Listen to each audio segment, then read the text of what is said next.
জামায়াতে ইসলামীর আমির ডাক্তার শফিকুর রহমান বলেছেন, নারীর স্বাধীনতা নিয়ে যে অপপ্রচার চালানো হচ্ছে তার জবাব তারা কাজের মাধ্যমেই দেবেন। তার ভাষায়, জামায়াত ক্ষমতায় গেলে নারীদের বন্দী করা হবে, এ ধরনের প্রচারণা সম্পূর্ণ ভিত্তিহীন। শুক্রবার রাজধানীর ভাসানটেকের বিআরপি মাঠে ঢাকা ১৭ আসনের দলীয় প্রার্থী ডাক্তার এস.এম. খালিদুজ্জামানের সমর্থনে আয়োজিত সমাবেশে তিনি কথা বলেন। তিনি জানান, শনিবার দলের মজলিসে শুরার সমাপনী অধিবেশনে নির্বাচনী কর্মপরিকল্পনা চূড়ান্ত হবে, যেখানে নারী ও অমুসলিম প্রার্থী দেওয়ার সিদ্ধান্তও আসতে পারে। ডাক্তার শফিকুর রহমান বলেন, ধর্মীয় বিশ্বাস ব্যক্তিগত বিষয় এবং এ নিয়ে কোনো জবরদস্তি চলবে না। আসন্ন নির্বাচনে ভিন্ন ধর্মাবলম্বী প্রার্থীরাও জামায়াতের ব্যানারে প্রতিদ্বন্দ্বিতা করবেন। এটিকে তিনি জাতিকে ঐক্যের পথে এগিয়ে নেওয়ার উদ্যোগ হিসেবে দেখেন। জুলাইয়ের গণ অভ্যুত্থান প্রসঙ্গে তিনি বলেন, মানুষ ভেবেছিল ফ্যাসিবাদের অবসান হবে, কিন্তু এর কিছু অংশ এখনও বিদ্যমান। ফেব্রুয়ারিতে অবাধ ও সুষ্ঠু নির্বাচন আয়োজনের দাবি জানিয়ে তিনি বলেন,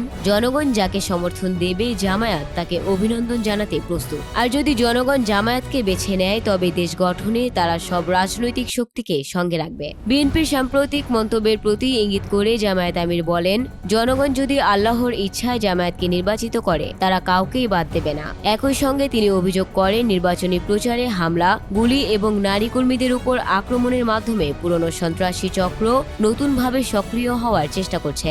ঢাকা মহানগর উত্তরের আমির মোহাম্মদ সেলিম উদ্দিনের সভাপতিত্বে অনুষ্ঠিত এই সমাবেশে প্রার্থী এস.এম. খালিদুজ্জামান এবং ইসলামী ছাত্র শিবিরের কেন্দ্রীয় সভাপতি জাহিদুল ইসলামও বক্তব্য রাখেন। Desk report, news Times.